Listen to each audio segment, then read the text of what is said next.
The man went quiet. After a few moments, the Wraith said, "I believe greed and charity are the next of those you mentioned."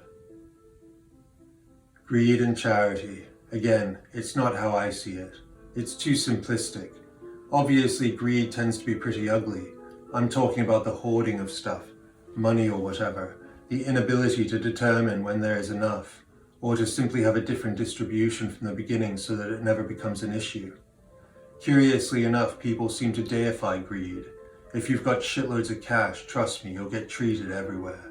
And yet, those people who will treat you because you provide the bread on their table might think you're a cunt behind your back. And I bet to most of them you probably are, if you are that person. You would have to be, to not feel embarrassed at the extent to which you took it personally. The power, I mean. But never mind that. If someone's got that sort of cash, they've got it from somewhere, and it's never enough. The Wraith spoke. What does that mean to you? It means they're all on the same page. People deify the rich like dogs deify their owners. Even if they don't actually like the person, the money, the power of influence alone will too often be more than enough to cause a shift in behavior. They will overlook aspects they don't care for. They will subtract from their view everything that would get in the way of their ability to continue to get the bread. It isn't surprising. The fact dogs do it makes it not surprising. We are mammals. Masters are gods, lords are gods, owners are gods. Those who provide are gods. Gods are created in the image of men, not the other way around. And not even of men, of apes, of those forebears that successfully fed the tribe. Not only is it not surprising, but it makes perfect sense. It wouldn't exist if it didn't. It is a successful model. At some point a decision must be made, a pointed decision, even if it is just in the recognition, organization, and upholding of the will of the group. But that relationship, the root of it grew in a different environment. The security is taken for granted, the deity shifts. It shifts to whatever happens to get the bread. And nowadays that can be practically anything. No, hang on, not just get the bread. People deify even that which gets them no bread at all. They will deify those with bread, regardless of whether the person himself benefits in any way. The people will be sufficiently obsessed that they will try to catch a glimpse. They will shake the hand if they may. They will smile and glorify, even if they don't think much of the person, even if they haven't even considered what the person, their symbol, actually represents. The fundamental meaning of the expression that the symbol consists of is lost. All that matters is the deification. It's that need to catch a glimpse that is so strange. The fawning at restaurants, the fucking VIP lines, the cigars. You have been known to like a little treatment. I appreciate respect. I appreciate politeness. I appreciate courtesy. But not deification. I don't like fawning behavior. And this gets directly to the point. Once again, wealth deserves only the respect it should receive. The fact of wealth is not enough. That is the point I'm making. What does this have to do with greed and charity? I don't know. I just thought to consider it. Maybe it will prove relevant. Anyway, would it be greed if wealth was vigorously collected and hoarded so as to eventually be spent, actually carefully invested towards something genuinely good? Would it be greedy to collect in the service of the good cause? The man went silent for a moment, then suddenly laughed. But that's where Luther came in, isn't it? Wasn't keen on the indulgences.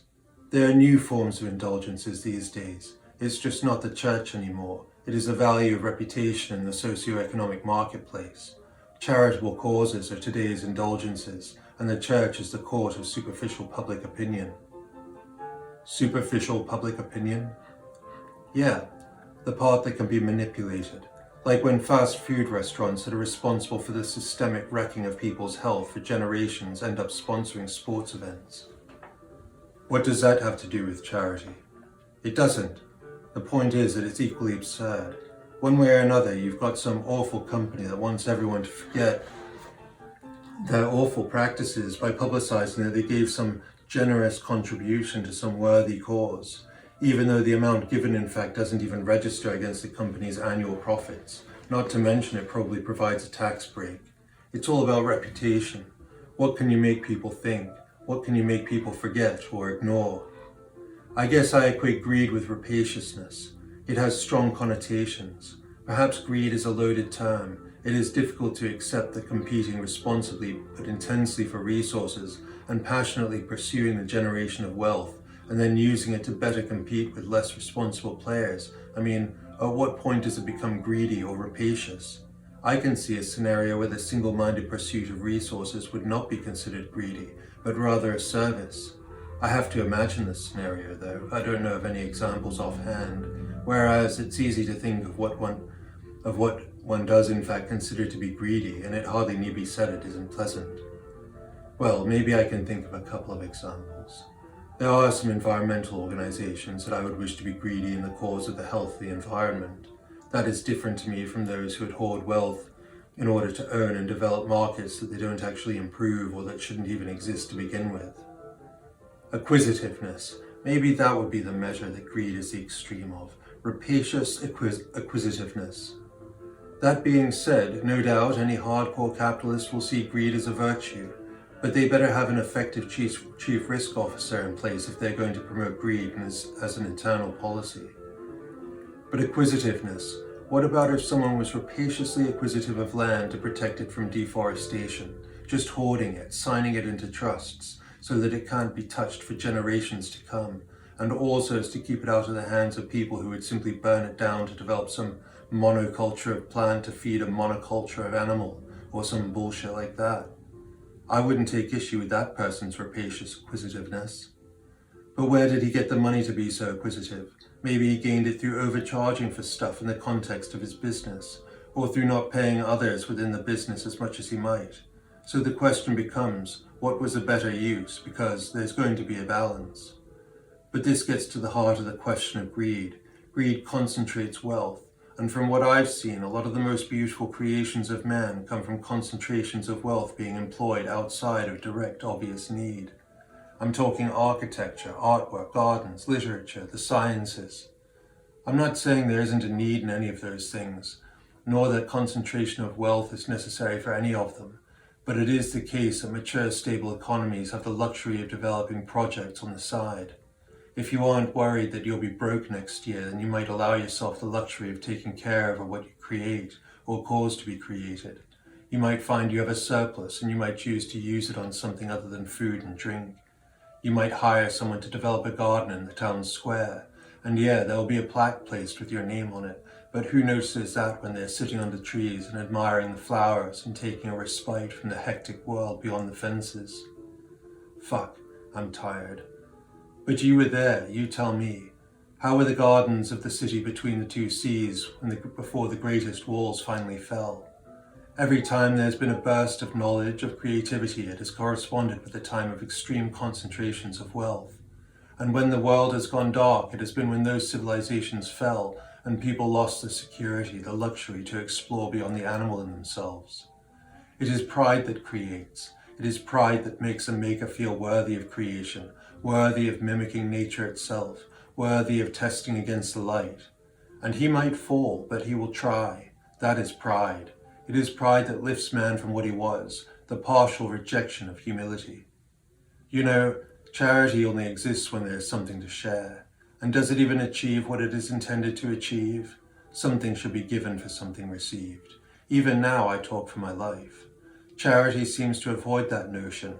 Why should you give me these minutes unless there's some reason for it? And that reason sure as fuck isn't charity. Charity is giving in the absence of any expectation of receiving something in return. It's that damned expectation concept again. I just don't get it. I don't think people understand what the fuck they're talking about. There is nothing in this world to which expectation doesn't apply. There is always an expectation. If you look, you always find an expectation, even if that expectation is an increased chance of being allowed to enter heaven. I'm not sure charity is any better than greed. Acquisitiveness is precisely as good or as bad as the end result, the benefit of the accumulation minus the cost of acquiring it. Charity, by contrast, giving without expectation, simply makes no sense in any context at all. Are there not degrees of it? Apparently not. Not in the true sense of the term. It's just supposed to be good. But is it good when charity, because it expected nothing, doesn't expect that its proceeds will get hijacked by a warlord and used to feed something awful? Is that good? Is it good to develop through charity populations of hundreds of thousands of people who then become reliant on it and lose the ability to exist without it? How good is that? What about to hand out money to someone not knowing whether or not they will give it to a meth dealer to buy meth and then get strung out and suffer or even cause additional harm to others? How good is that charity? Well, they didn't have any expectation. They were just giving in the true spirit of giving, without expectation. It makes no sense. It's just stupid. But you asked about degrees, so let's consider that. What's less than charitability? Sharing? I mean, is that what's less than charitable giving but with expectations? Maybe there's a profit-sharing agreement in the company that means that everybody from the director to the janitor does well and the company does well. And the director doesn't earn 50 times more than anyone else. And the profits go back into the company rather than be siphoned off by shareholders who are only interested in the next quarter. But is that charitable? Or is that just appreciation? In other words, is it charitable or is it just not being a dick? I'm kind of leaning towards the latter of those. And you know what? In that situation, the director should be acquisitive. Acquisitive in the sense of doing all he can to provide a quality product that customers appreciate and that they will continue to appreciate. That is to say, they won't discover in 10 years' time that the company was pouring hazardous waste into the local river, so that profits can further empower and encourage people who work in the company, to encourage them to take pride in the work they're doing. And if it is truly good work, only if that, then there is no need for them to show humility to the morons in the marketplace who are still fucking it up. Now, say those morons continue to fuck it up and went out of business and the government decided, out of fairness, the successful company should have to give to the other company, though they should be charitable in that way. It would be ridiculous. What value would be received in return? The Wraith spoke. You yourself would argue that view to be insufficient. Why? Because of the cost of the success? Yes. That is why I said only if. Only if it is truly good work. It isn't good if everyone loves it, but it's actually shit. Or if everyone loves it, but later find out it's an environmental time bomb.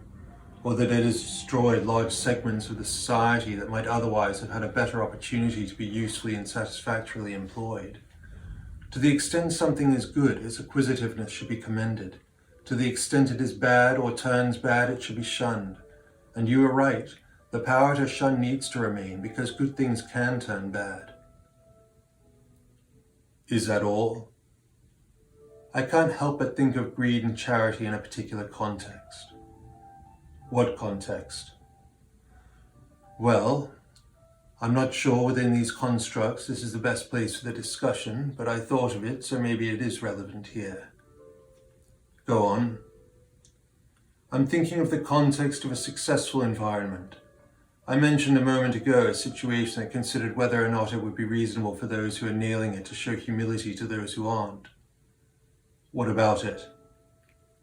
First of all, I should just account for the fact that people must in fact be nailing it. What do you mean, nailing it? I mean they're doing something awesome, genuinely awesome. I'm not saying they're just making money, that is insufficient alone. I'm providing a relatively absolute case for the sake of the argument to set the guidelines. To the extent someone is genuinely achieving something that is in fact relatively awesome, clean, concise, energized in a meaningful and beautiful way, they need not show humility to others who in those contexts are not awesome. Was that thought concise? None of my thoughts are concise. The man parried with a knight, hurled insults at a castle. But there's a complexity involved, and I'm not saying people should be assholes because they're good at something. No one likes an asshole. That's not true. A lot of people love assholes and will follow them as their spirit gets whittled and whittled away. That is what I was talking about before.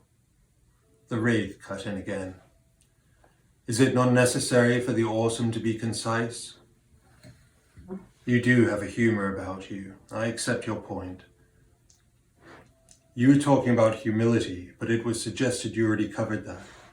And you were supposed to be talking about greed and charity. Do you have more to say on humility?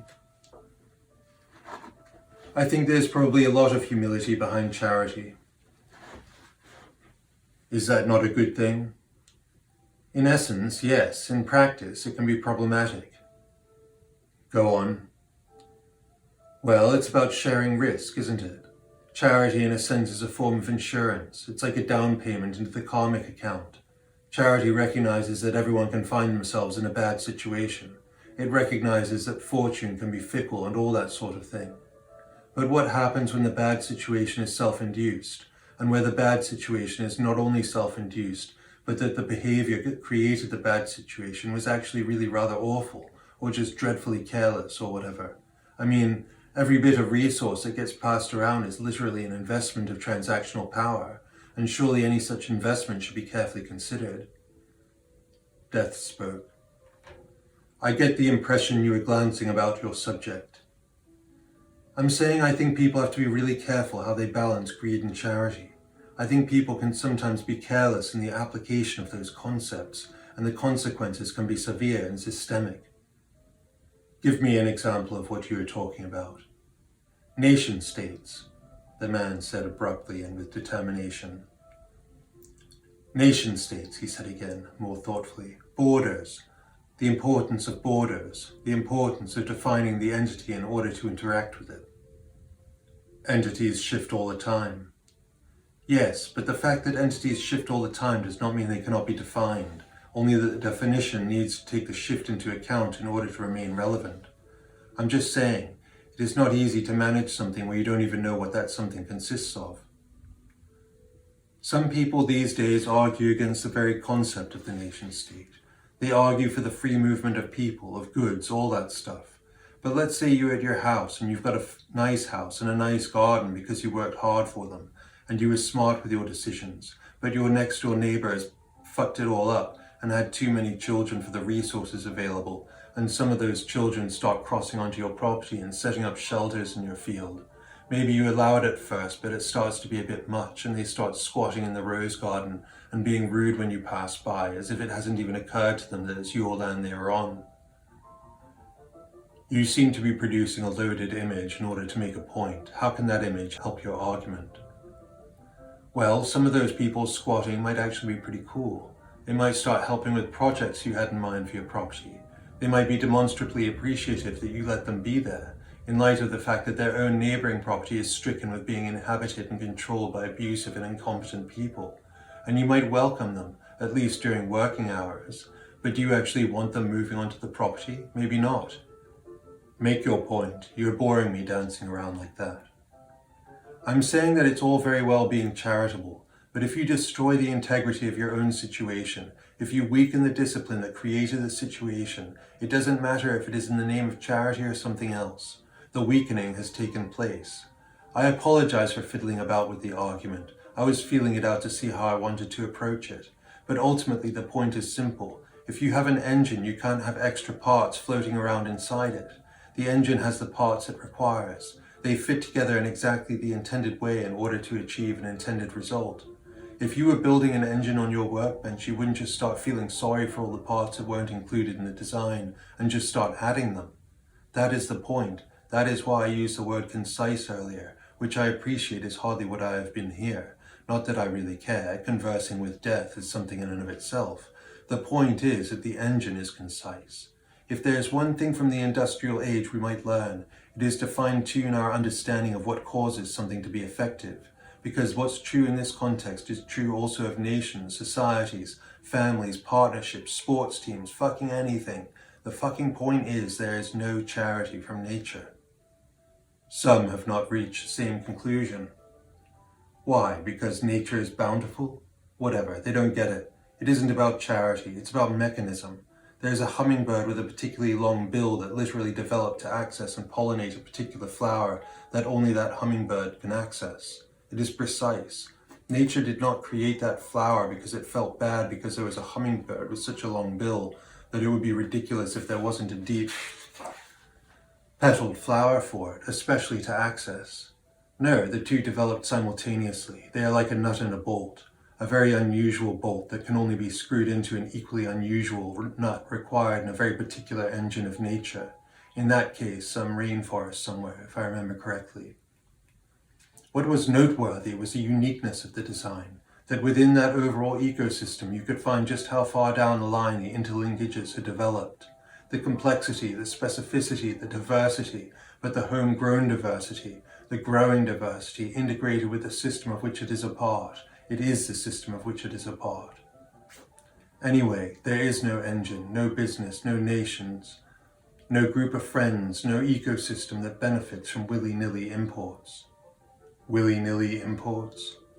Yeah, the thoughtless and unconsidered inclusion of other energies, influences and forces from outside, regardless of their actual compatibility with the objective. That's why I'm talking about this in the context of the discussion of charity, because charity is one of the reasons people get, as it were, brought in, migrants from a failed state, stray animals, whatever. I'm not saying people shouldn't be sensitive to external hardships, even directly responsive to them, but if you have something in particular in mind that you are shooting for, then you better be careful what ends up in the mix. Think of stew. The man looked up at the space within the blackness, at the sand falling, and smiled. Not that you consume stew, but whatever. If you're just making a chuck everything in their stew, then fine. It doesn't matter. Put lots of salt in, fuck it.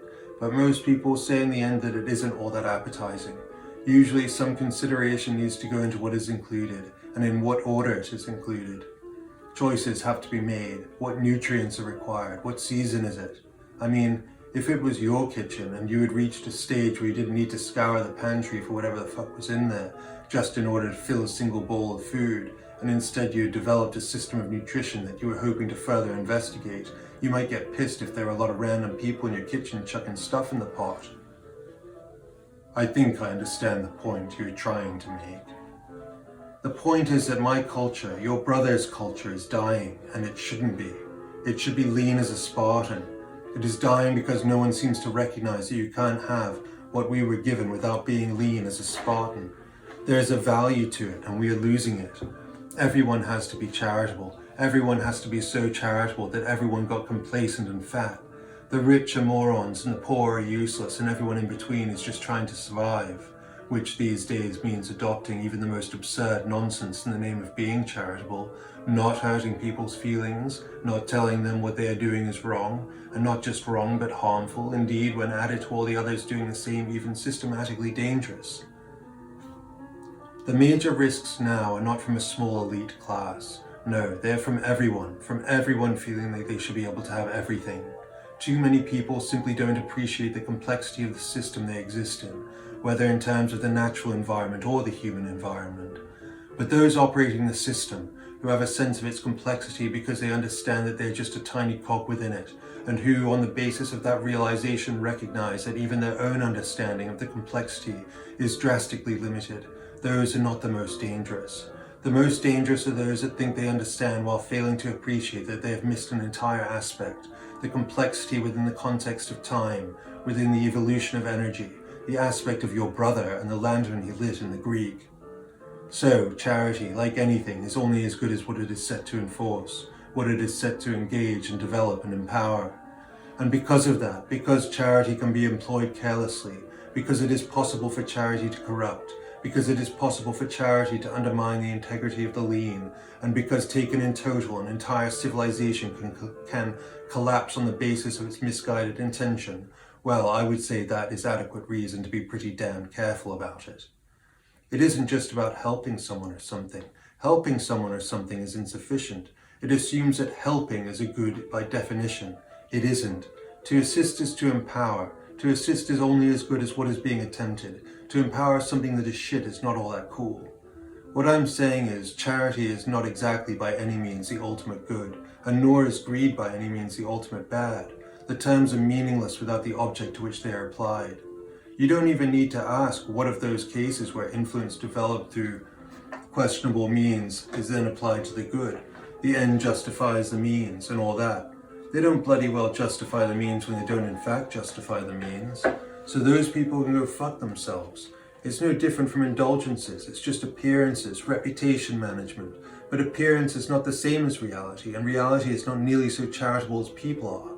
But well, again, maybe charity is the risk management mechanism, the risk sharing, the buying into the pool. It might be me next year. Fortune is fickle. The man trickled off as death moved his knight a single step from the White Queen. Lust and chastity, it said.